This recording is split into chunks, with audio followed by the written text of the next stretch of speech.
Okay, this is round 2 on this, so hopefully we're not all scrambled.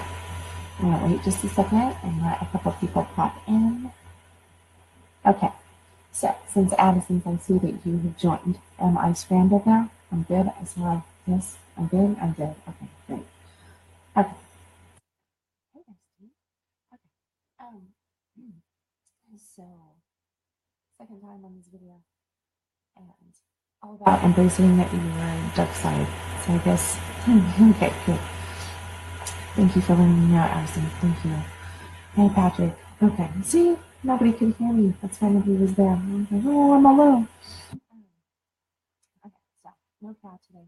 Instead, we're gonna embrace our inner Krampus and really get clear on that. So, um, embracing your inner Krampus. This is kind of difficult. Okay. So repeat, rewind, doing the things that I don't like to do, like rewinding.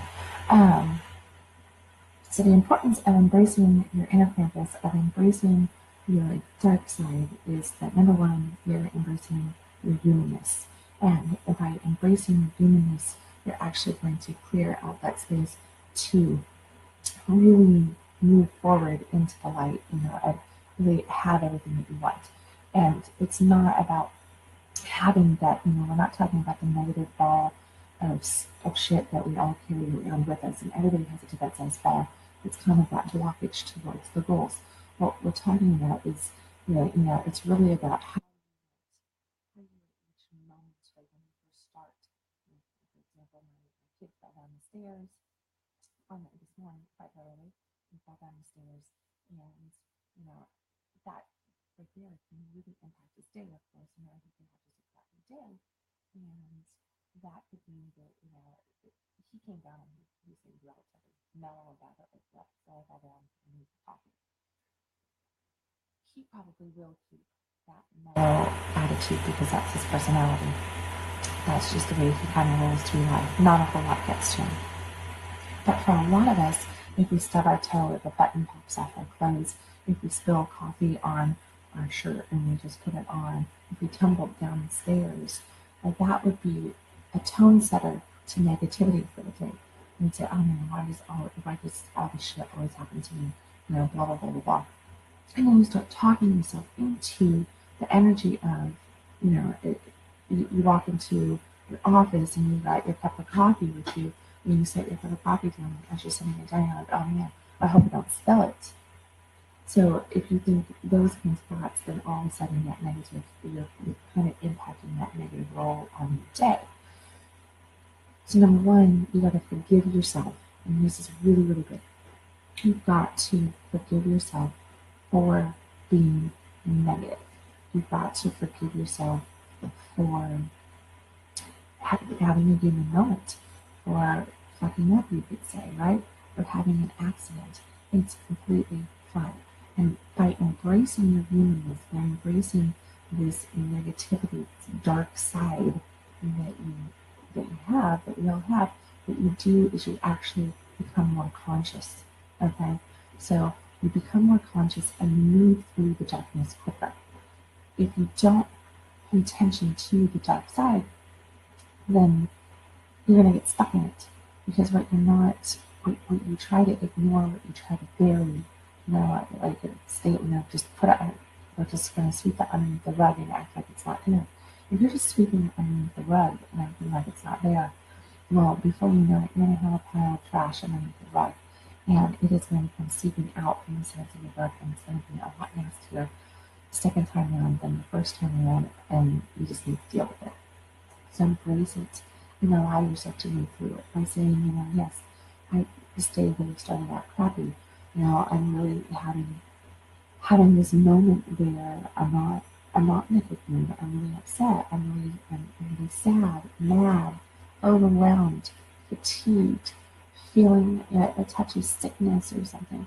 Whatever that is, embrace it and just let it be. I think it was last week I was talking about Jim Rohn talking about putting it on the fridge. And I love Jim Rohn for this right here. He's like, If you're broke, say I'm broke. If you're ugly, say you're ugly. If you're unhealthy, say you're unhealthy. Say, what's the worst case scenario that you put on the fridge in writing?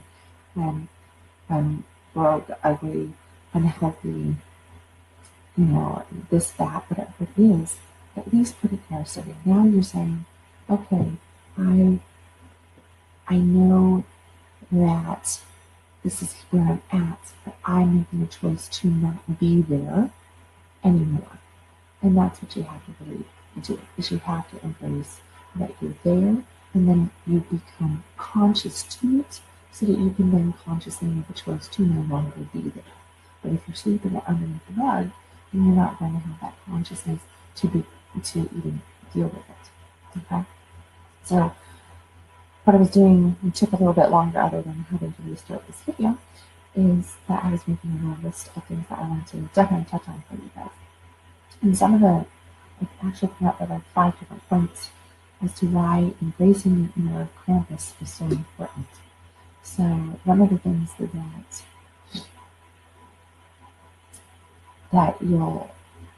notice that you will get from that outside of like you've gone through consciousness. So you become more conscious because you're becoming more conscious of the darkness.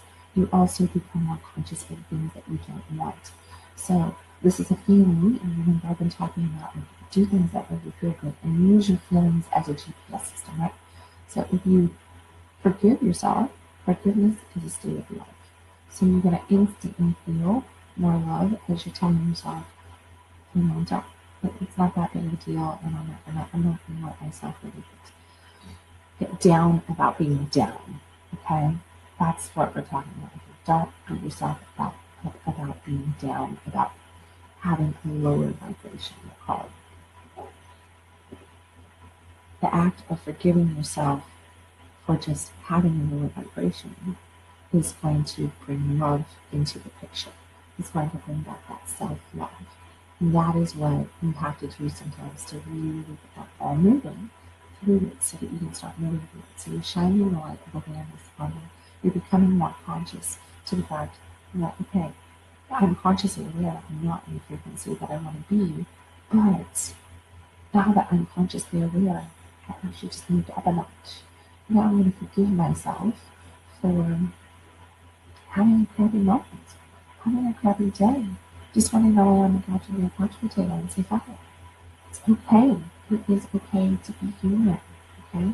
It's okay to be human and just, let that flow this way. Forgiveness just moved you up another notch. Now you're starting to actually be compassionate towards yourself, towards the things that you're going through.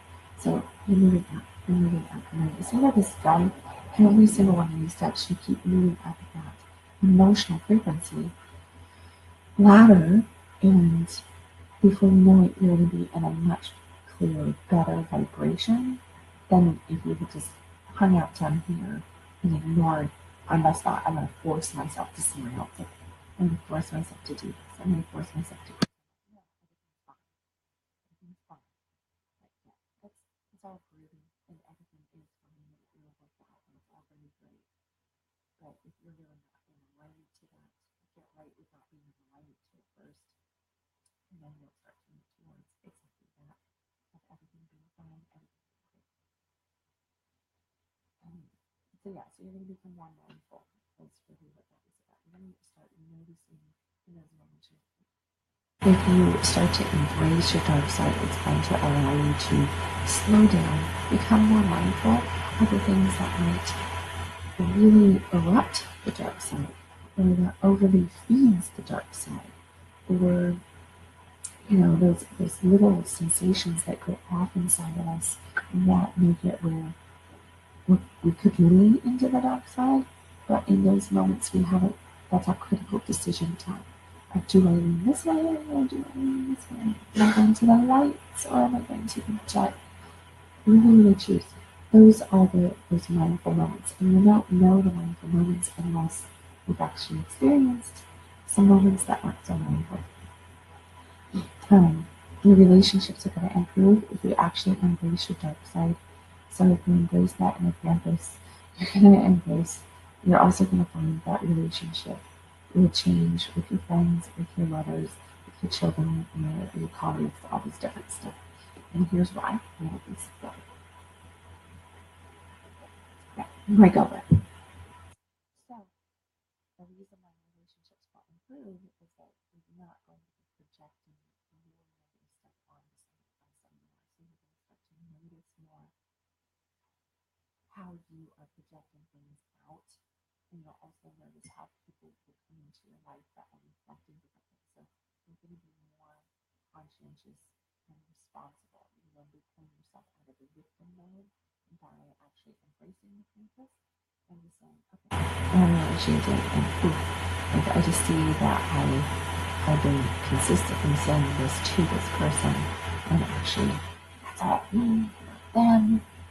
Oh my goodness, but you have to have the awareness that the shit is right there in front of you and you're seeing it with someone else's. You're putting it out there to someone else's, so it's theirs. It's not. So again, having that, embracing that inner Krampus is really going to help you to become more consciously aware, mindful, and really connect to those. But what they're going to say, you'll see who projecting that a lot easier, which is going to really bring down that victim status. And physical health is going to improve. So physical health has a lot to do with our emotional state. And, like I have a touch of a sinusy, it's pretty much in my sinuses. There's probably, if I looked at it in Louise Hay, bless her, she has passed, I think it was earlier this year, but I do recommend that anybody who really wants to learn about the emotional connection, that they look up Louise Hay and emotional connection to disease on Google and on Amazon. Look at some of the bookstores. It's called Heal Yourself, I think, is the name of the book. But she is known for really pulling together how our emotions manifest as disease in the body, dis-ease in the body. And one of the big things that you'll notice is that a lot of the times the ailments that we have are negative emotions that we have blocked and blocked and blocked. So we have grown up literally from a state of being 4 or 5 years old, being told, don't act like this, don't do this, don't do that, don't feel, don't blah, blah, blah, blah, blah. And then we go through and we start to just shut it down, shut it down, shut it down, and we're putting it all on the rug. Remember that rug I was talking about? So if we're just shutting everything up underneath the rug, all of a sudden we got this stuff building out from underneath the rug, and it's nastier now than what it was then. And here's where it comes out. It comes out a lot of times in our physical health. So, there's cancer, there's just all these different diseases, respiratory cancer because it's so common. But cancer definitely is really the emotional state of something eating away at us for a long period of time. And as it eats away at us, it starts to destroy us more than it physically manifests into something such as cancer. Like the sinuses and everything. I have like this little touch of this bug going on, and it's more about that I just have been going so fast, and kind of like I can feel the state of overwhelm coming on because I've been dealing with a lot of different things, and then there's a whole bunch of emotional stuff that's coming in too. So it's like I'm trying to make sure that I process through things, but it doesn't get past just this little bit of, okay, I got a touch of something that's telling me to slow it back down and take care of myself, which is the message. Slow down and take care of yourself. Love yourself. If I choose not to slow down and take care of myself over the course of the next couple of weeks, it potentially could go into bronchial laryngitis, which is saying, you can't ask for what you want, and so what does it do?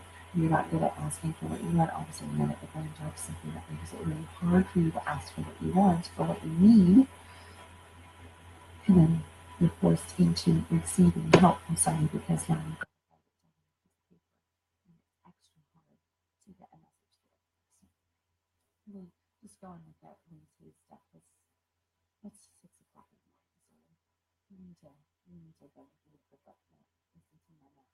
So, but as you really work on embracing your inner Krampus, realize that all that kind of stuff, because when you shine the light on it, it'll clear it out a lot quicker, and then you're not going to have a whole bunch of different diseases going in the body across the board. Your immune system will just get better. Let me see. You'll feel more whole. You'll feel more complete. And I think that this is really important because a lot of us, especially at this time of the year, I talk about everything that's to couple up and everything that's this and that. Because in the holiday season, we look around and see everybody else with, their families and their kids and this and that, and either single or even single within a relationship. Because just because you're in a relationship doesn't mean that you were really coupled. A lot of people in relationships are just single people, like living in roommate existence, right? So you look out and you see these different couplings going on, and that makes you, and you start to notice where you're lacking. So you're like, okay, I'm lacking here, I'm lacking there, I feel incomplete. Well, embrace your incompleteness. Embrace the fact that you don't feel whole. Embrace the fact that you want to experience love and connection and, this and that. It's experience that. Allow yourself to go there and say, okay, yeah, I do, I like that. And the flip side of that is that I want that. I need that in whatever level, but I'm still whole. I am a whole being. I have all of this to give. Because if you are a being that is looking at yourself as though you're broken without somebody else in your life, you're going to draw into your life broken and incomplete people, and then you have two broken pieces that's trying to fix, become whole. You're never going to become whole if you're already missing so much, because you cannot ever get from another person what you yourself cannot give. So looking at what you becoming more whole means that you've got to embrace that inner dark side too. Because the more you embrace that inner dark side, guess what? You won't be as crazy as, reactive is what I mean by crazy. You're not going to be as reactive as what you would be if you didn't embrace it. And then you're not going to be drawing into your life something that is so reactive that that's how they are too. So you will become more whole by embracing every aspect of yourself. And the other part of that is that, there's so much talk about really focusing in on your light, on your good, on your love, on all this different stuff. And yes, if you want more love in your life, you want more joy in your life, then that's where the attention needs to be 99% of the time. Which attention needs to be on that. If you completely ignore the darkness, then you're always going to have this weak link. And guess what? It is your Achilles heel. It really is. And that means that it can take you down.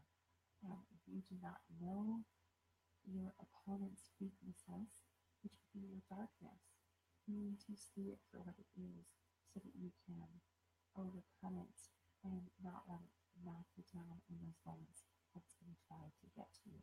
So you have to know where your weak link is, which is typically somewhere in that dark spot. And that is the inner Krampus, right? That will come out and get you whenever you, and then you don't even realize it. So by embracing that, you're going to actually see where your weak spot is, and you're going to be able to grow your light enough in those moments of the consciousness that you'll be able to support your weak spot.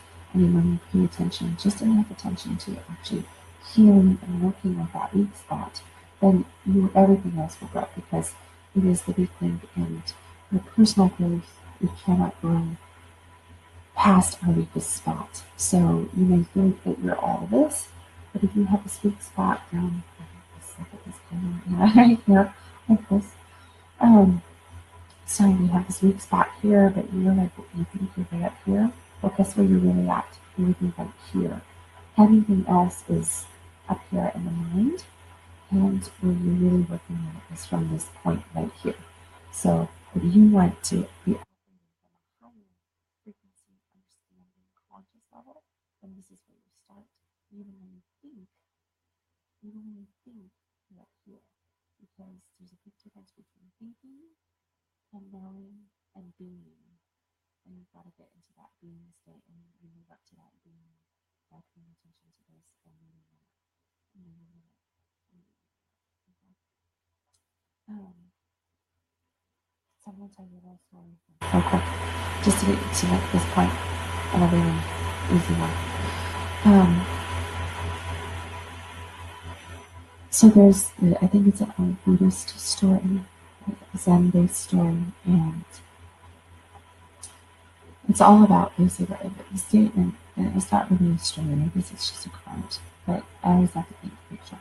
So I see this picture of this beautiful land and these beautiful cherry trees and the mountains and the green grass, and it's just so tranquil and so peaceful. And you just go there and you just like really just be absorbed into it. And it's just absolutely beautiful. And then there's this pond, and it is crystal clear, and you can see to the bottom. And it's like the purest pond you can imagine. It is beautiful, absolutely. But as you sit by the pond side, you notice that there's absolutely no fish or vegetation growing in this water at all. There's nothing growing in the water. Nothing. It's beautiful, clear water. Leads straight to the bottom. But there's absolutely no life in the water. It's just water. And it seems really, really strange because water normally is about giving life. And there's always these beautiful little fish that are swimming in. And there's just different, other little creatures, water creatures that are there and everything. And a few little bugs and everything. So why is there no fish in such a pure, pure pond? And this water is like, it's magically healing water, you could say. It's so pure. And it's absolutely amazing. And the reason is that the purest pond cannot give life. We actually need our darkness to have the creation of life. It is what really feeds us. If you just drop a little bit of dirt, a little bit of muck into that pond, then yes, you do temper the whole pond into the darkness, you could say.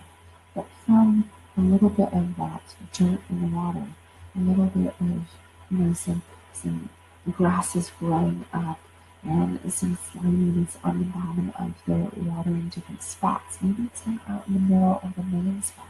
It's over here. You're actually going to start to see that there's going to be fish, there's going to be frogs, there's going to be vegetation going on. You have to have a little bit of impurity in the purest of waters to actually create life. That is just the way it is, and the importance of it is so important, and that means that it's embracing that little bit of dangerousness, the things that you may not want to embrace, so that you can actually experience life and really, really, really tap into your power and be who you are by really loving every single aspect of yourself. Every single aspect. So today I'm going to challenge you to write down 3 to 5 things that 3 to 5 things that you are challenged by, that you find as a weakness, as something that you maybe you feel shame of, maybe you feel guilty of, maybe it's just a weakness, maybe it's just as simple as like you're challenged by, but really look at the 3 to 5 things that you don't love about yourself. Okay?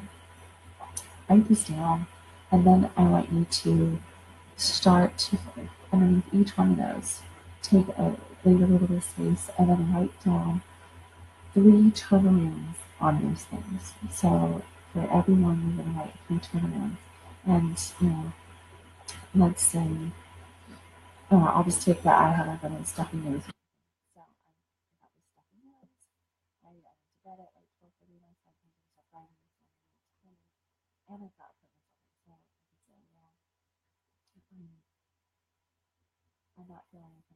I kind of feel a little fatigued, and I'm frustrated because I feel fatigued, and I know I'm not going to be 100%, and that makes me feel crappy because, I just not, I want to be 100% all the time. But here's the thing that I can do for that. My turnaround would be I'm being given the opportunity to slow down today and to really tap into every single moment. I'm being given the opportunity today to ask for help from friends and family to get other things done because there's this list of things I need done, and I'm being given the opportunity to actually delegate and give other people a chance to help me when I normally would not ask for help. I'm being given the opportunity today to really tap into my body and feel the spaces that need a little extra love and to really give that love to those spaces so that I can be 100% again. So you see, even though I'm feeling challenged by this and I can beat myself up because I don't get sick and I don't have this and I don't have all these things, right?